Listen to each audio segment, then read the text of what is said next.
Human Rights Watch report said dozens of Syrian refugees who fled the country to escape persecution have suffered abuse at the hands of authorities or pro-government militias after returning home.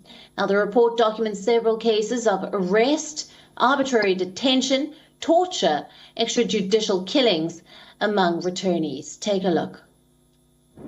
A report from the NGO Human Rights Watch is saying that Syrian refugees who have returned home are risking abuse and persecution, including torture and killings.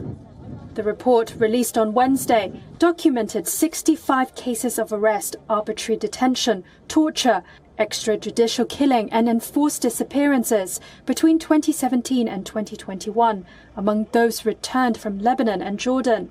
This is Sarah Kayali, Syrian researcher for the rights group. I mean, it's very clear to us that the reasons that most of these refugees that have fled in the first place have not been resolved at all. In the past decade, we've seen the Syrian government continue to commit the same abuses that they've committed since 2011 with no reform in sight, with no change in sight.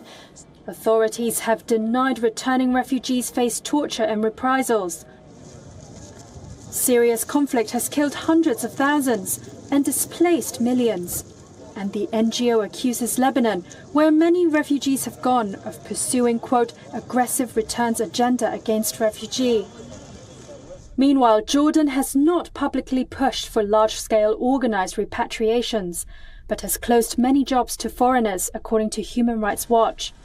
The authorities say the move is designed to ease unemployment among locals. Kayali. The evidence that we have clearly shows that Syrian refugees are at risk of persecution, and any kind of call for Syrians to return prematurely is only going to result in them facing serious risks and even death. These kinds of calls are not grounded in reality. In an encampment in northern Lebanon, Syrian refugee Abul Allah has heard stories about people being taken to prisons when they reach the borders. He says he would love to go back to his home country, but for now, it is not safe to return. WION, now available in your country. Download the app now. Get all the news on the move.